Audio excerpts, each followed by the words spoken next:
नवाब मलिक ने जैसा कहा था कि वो जल्द ही हाइड्रोजन बम फोड़ने वाले हैं, हुआ भी ऐसा ही। नवाब मलिक ने जब प्रेस कॉन्फ्रेंस करने पहुंचे तो उन्होंने पूर्व मुख्यमंत्री देवेंद्र फडणवीस पर जमकर आरोपों के बम फोड़े। उन्होंने देवेंद्र फडणवीस पर कई गंभीर आरोप लगाया। मुंबई क्रूज ड्रग्स केस मामला अब जाली नोट की ओर मुड़ गया है।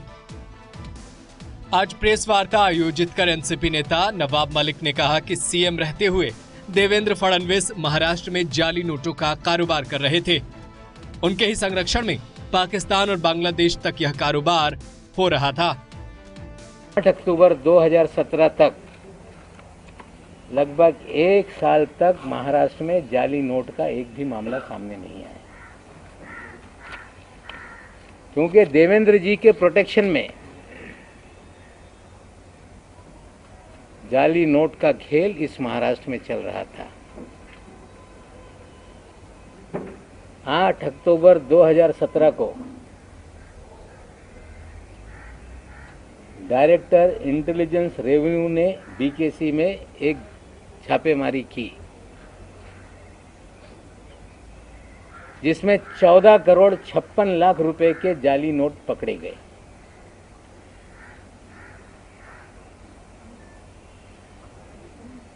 और उस मामले को रफा दफा करने के लिए देवेंद्र जी ने उसमें मदद करने का काम किया।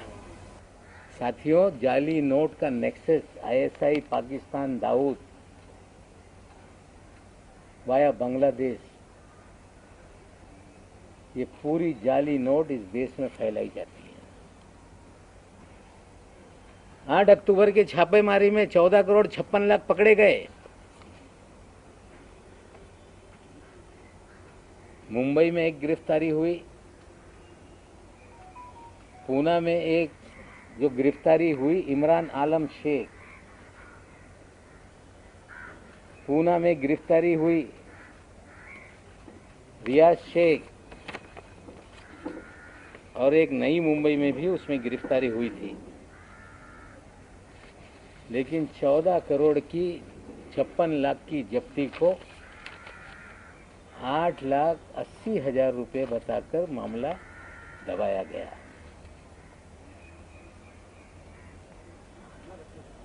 $8,80,000 बताकर मामला दबाया गया। पाकिस्तान की जाली नोट भारत में चले,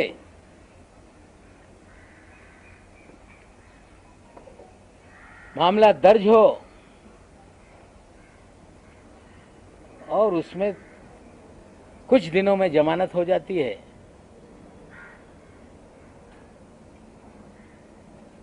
मामला एनआईए को नहीं दिया जाता, नोट कहां से आ रही थी उसके अंतिम जांच कभी आगे नहीं बढ़ती,